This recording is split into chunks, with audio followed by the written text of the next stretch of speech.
Century হয়ে গেছে, আরেকটা বইলে হবে না হইলে নাই। আমি ঘুরে বলতেছি, আমি আপনাদের স্বাধীনতা দেখি নাই। আমার বড় দুঃখ থাকবে মৌত পর্যন্ত। কেননা প্রথম স্বাধীনতার সময় তো বড় ছোট ছিলাম, তেমন বুঝ ছিল না। একটা নতুন স্বাধীনতা আসলো, এটাও চোখে দেখলাম না। কিন্তু দেখবো তো দেখবো কি করে, ওই দিন তো আমি মাটিতেই ছিলাম না, আমি তো আকাশে ছিলাম। আকাশে 4 তারিখ রাত্রে আমি ইংল্যান্ড থেকে কানাডা যেতেছিলাম, নামার পরে শুনছি স্বাধীন হয়ে গেছে। আমি ইংল্যান্ডে কানাডায় যখন নামছি তখন 5 তারিখ, কানাডার 5 তারিখ।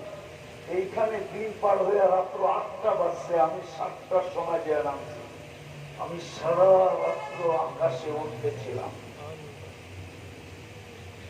তো যেটা বুঝাইতেছিলাম, সবচেয়ে বেশি কাপড় চোপড় মুসলমান পরে। মুসলমানের যে কাপড় চোপড় দুনিয়ার কেউ পরে না। মুসলমানের যে সুস্বাদ খানার আইটেম দুনিয়াতে কেউ বেশি খায় না। চ্যালেঞ্জ, এখানে তো ইতালির প্রবাসীও দাঁড়ানো থাকতে পারে। আমার